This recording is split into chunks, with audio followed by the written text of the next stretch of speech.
Welcome into Bayou Bengals football. So let's get into it. So listen to Matt House speak. If you're not familiar with Matt House, he's the LSU football defensive coordinator.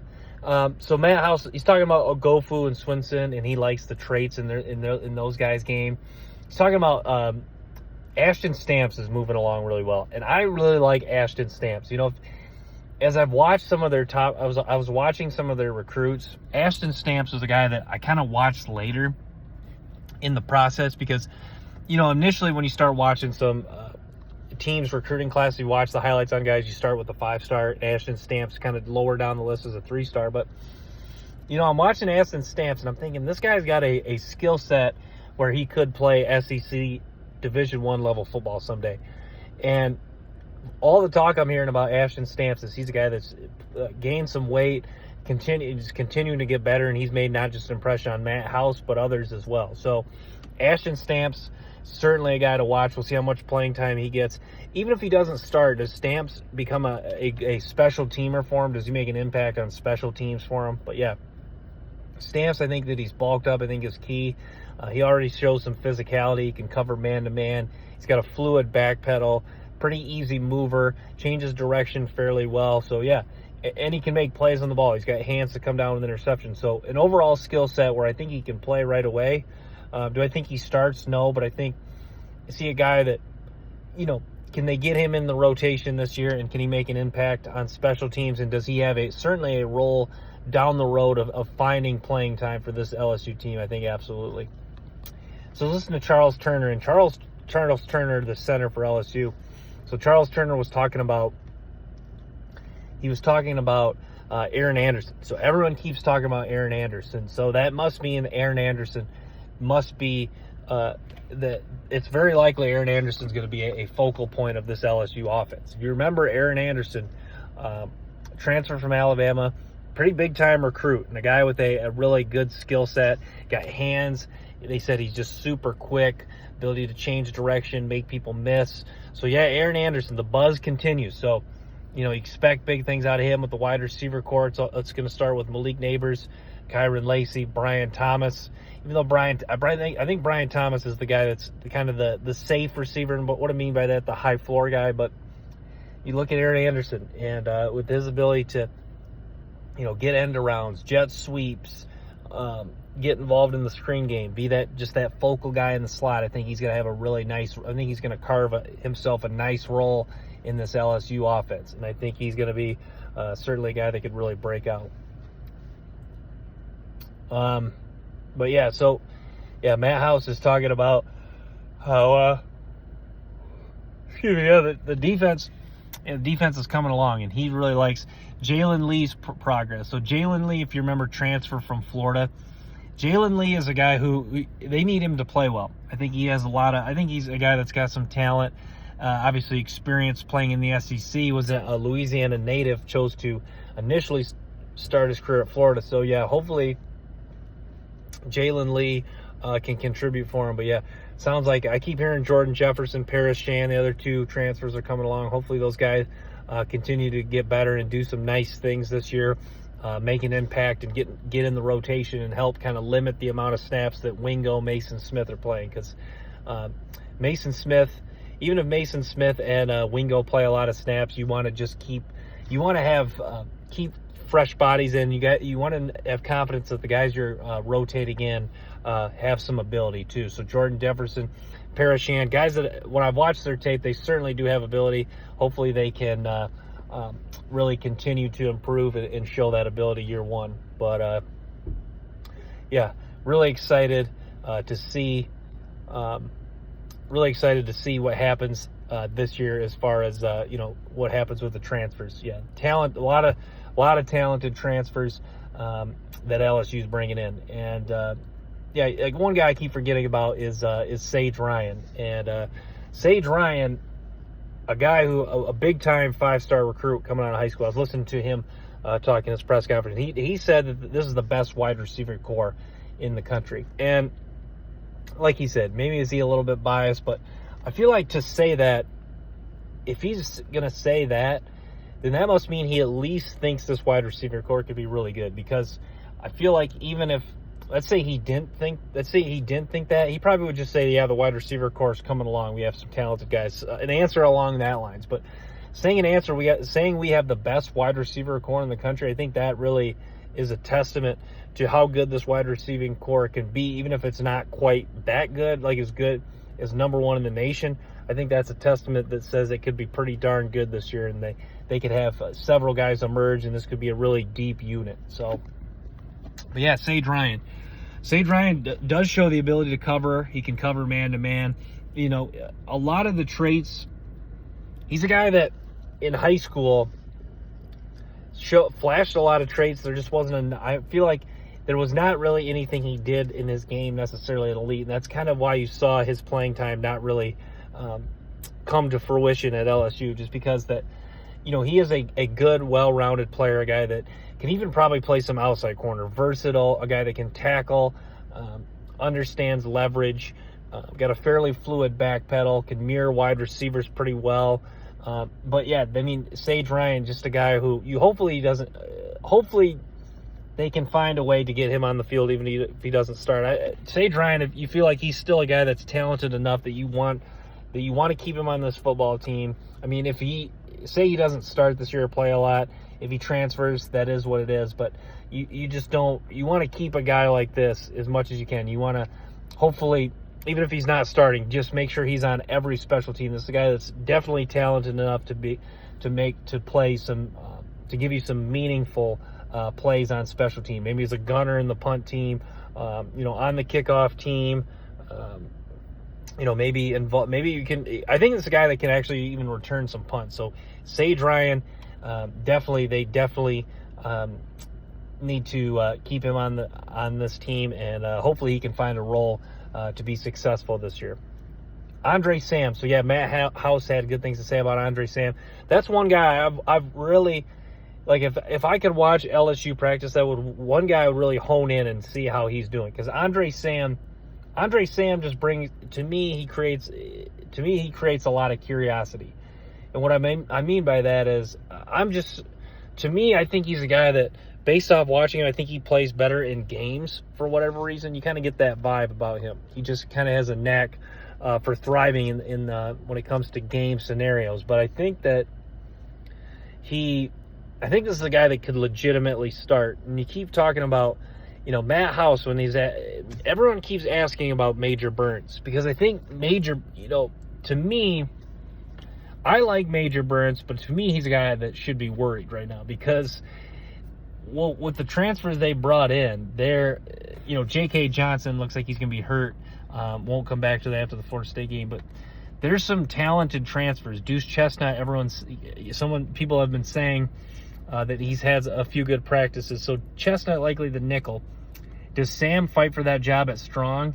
And then does that where Major Burns gets pushed to a backup? So, Burns, even though he showed ability when he's healthy, with the competition now, it's not, he's going to have to really push himself. Like, he's going to have to be like Matt House pushes, who's the guys that are being the most consistent. Major Burns, I think that's why when asked about Major Burns, you don't really get an exciting response to how Major Burns is doing, because I think they really need him to be more consistent.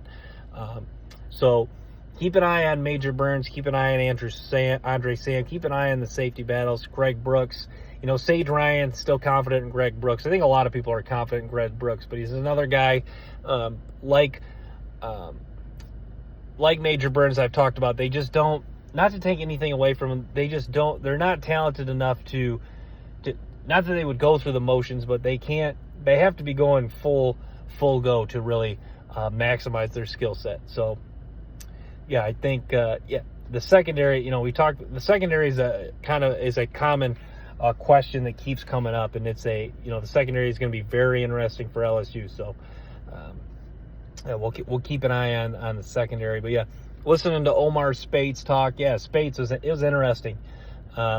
He's adjusted to. Said the heat's been a little different for him. He did not say it was tough for him, because he does a good job taking care of his body, hydrating, eating properly. So yeah, I think that's really cool that he's had a plan to attack and be ready for the weather. And that's the thing, people can say it's hot out there, but if you're taking the proper measures to hydrate, get rest, eat proper foods,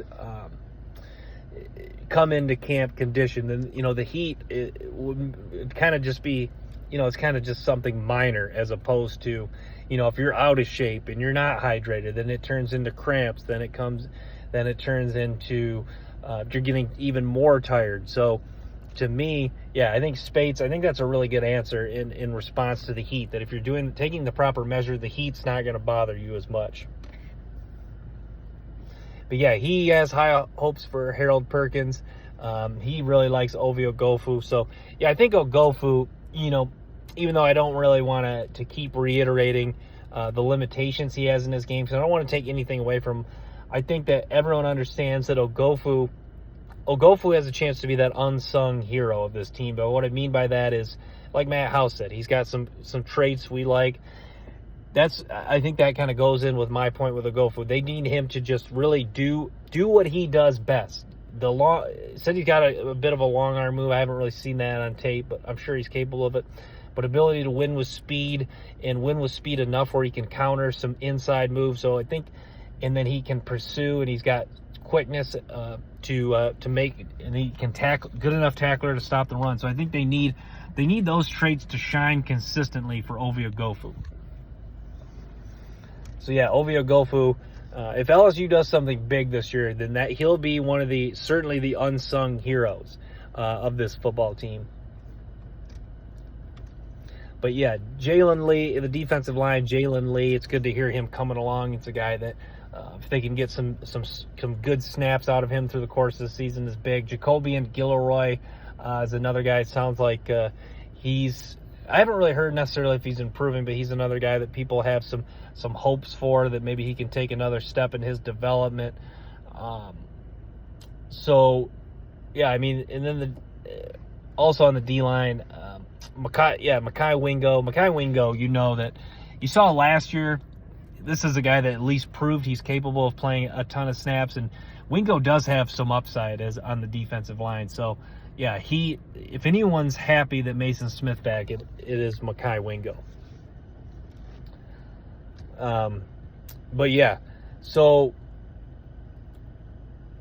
yeah, I'm really looking forward to hearing another Brian Kelly press conference, hearing to what he has to say. It's really, I'm so interested to see how the depth chart looks. I think there might be some surprises in the depth chart. Certainly, you got to feel. Zealand's Hurd is another guy too. Zealand's Hurd, he's a talented guy who, looked like he was running with the twos. It's too early to speculate where he's going to end up on the depth chart overall. But yeah, Hurd, certainly a guy to watch. DJ Chester, another guy that I wish I was hearing more of. Oh, another guy in the Mason Lunsford. I keep hearing his name being thrown out. Charles Turner was talking about him. I forget who else. So it sounds like Mason Lunsford's doing well. I think he's another guy really forgotten about, offensive lineman, really good, really talented player. So yeah, keep an eye on Mason Lunsford. Transfer from Maryland, a guy who's played a lot of good football in his time at Maryland, and has high hopes for continuing that trend this year at LSU, even if he doesn't start, just making an impact when he can, when his name is called upon. And then Garrett Dillinger too.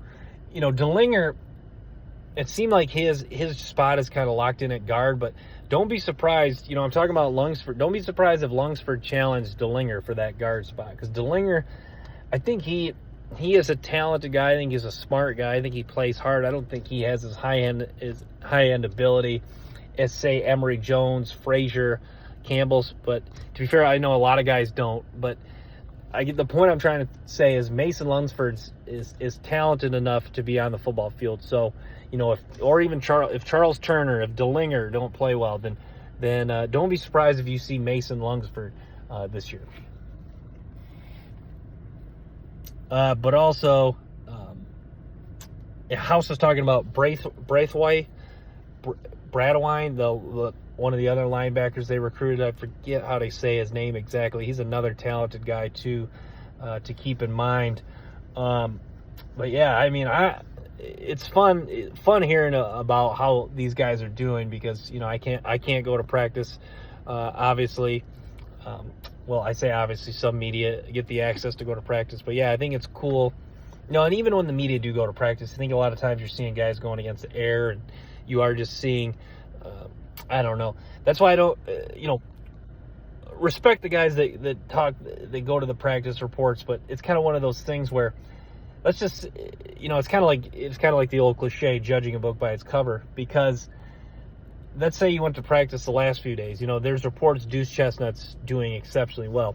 Let's say you went to practice those 2 days that Chestnut had the 5 pass breakups, but then you didn't go to practice the next 3 days when he got burnt repeatedly and other guys looked better. Then, to me, you'd probably pencil in Deuce Chestnut in without knowing the 3 days that followed. And, not to say that would happen to Chestnut, but to me, I don't think Chestnut has a skill set where he's going to be like that consistently dominant of a defensive back. Now, I like Deuce Chestnut. I think he's got a solid skill set. I'm going to go back and take some more look at his tape, but I don't think that he's a guy that, the praise he was getting for those couple practices, I don't think that's clearly indicative of of necessarily his high-end ability.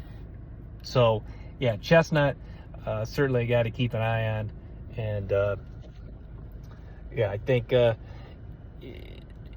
me, he's a guy who I think, the experience is what helped Deuce Chestnut a lot. Because, to me, if I had to rank if I had to rank the guys from most talented at the top in the secondary, probably would start Zy Alexander 1.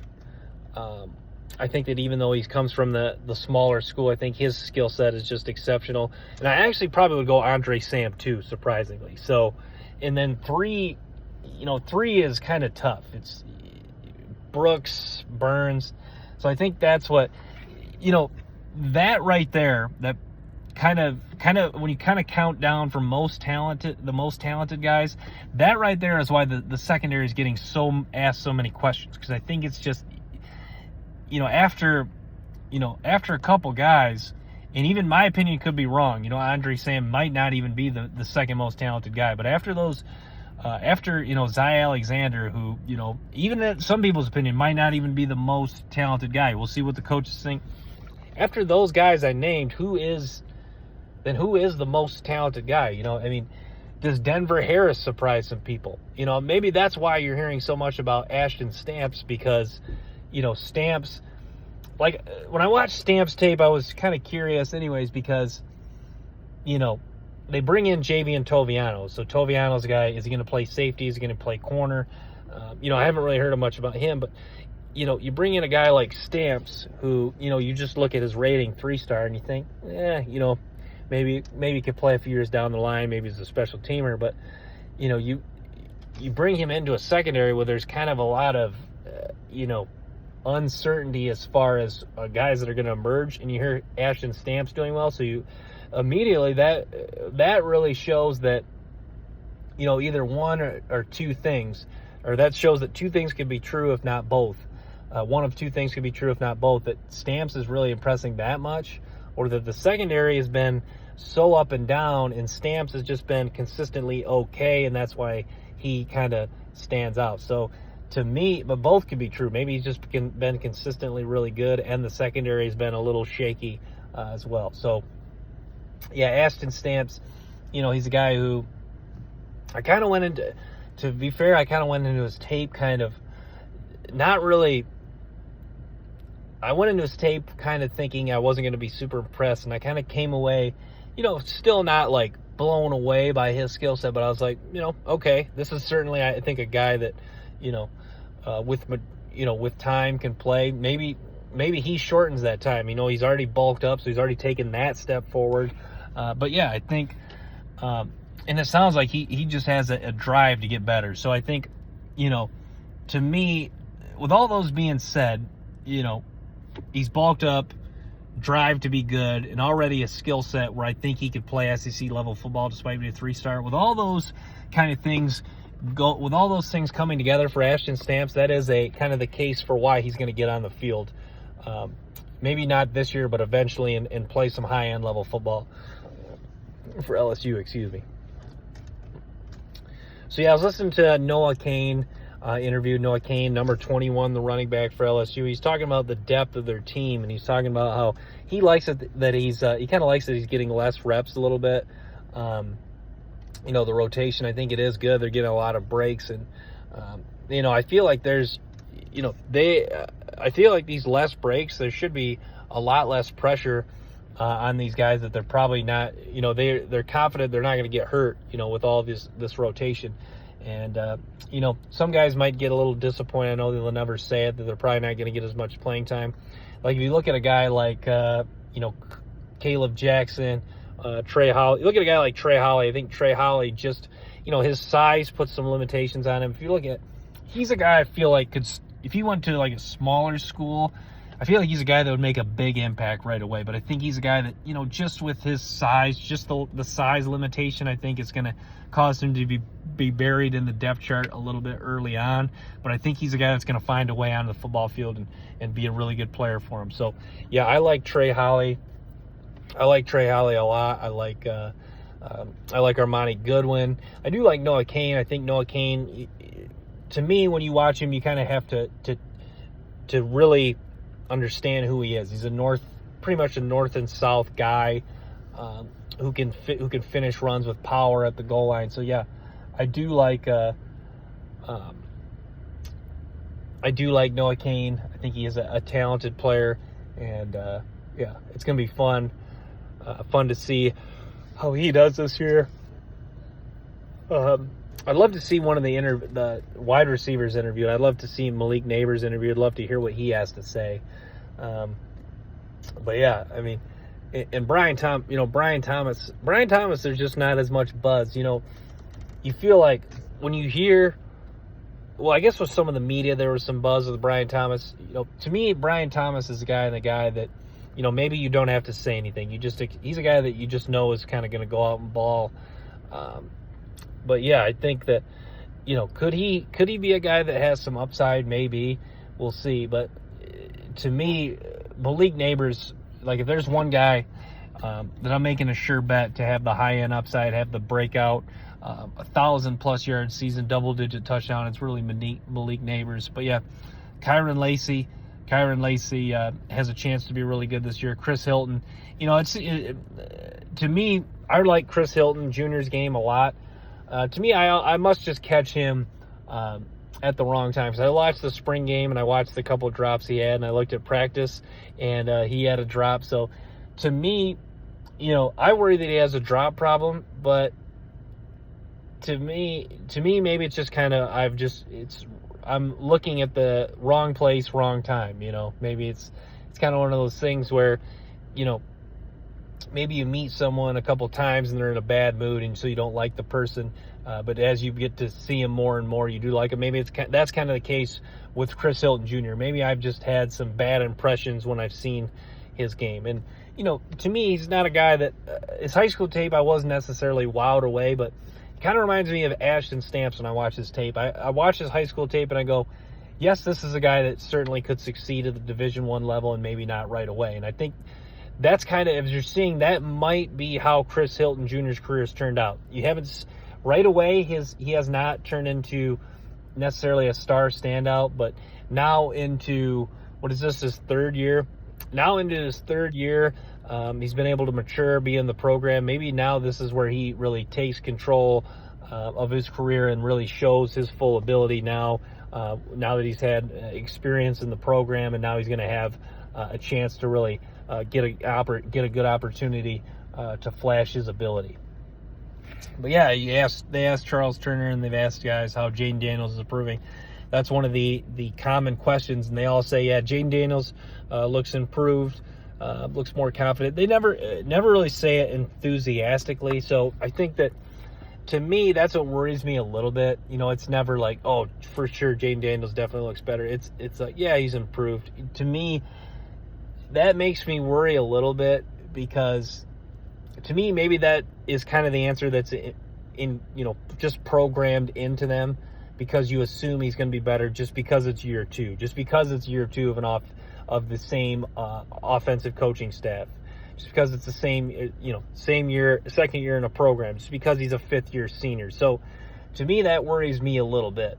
That's just kind of like the de facto answer that yes, he's improved. Now, do I honestly think he has improved? Yes, but I think maybe I don't think it's like a drastic improvement. I guess we won't see for sure until the season how much Jaden Daniels really has improved as a passer, but I would guess that he has just improved a little bit, and he's just a little more polished as a passer. You're going to see him complete some more downfield throws, maybe look a little bit more comfortable in the pocket and in the offense. So yeah, I'm going to wrap with that. Thanks for tuning in to Bayou Bengals Football. Make sure to stay tuned for more episodes and clips from the show. Till next time, peace.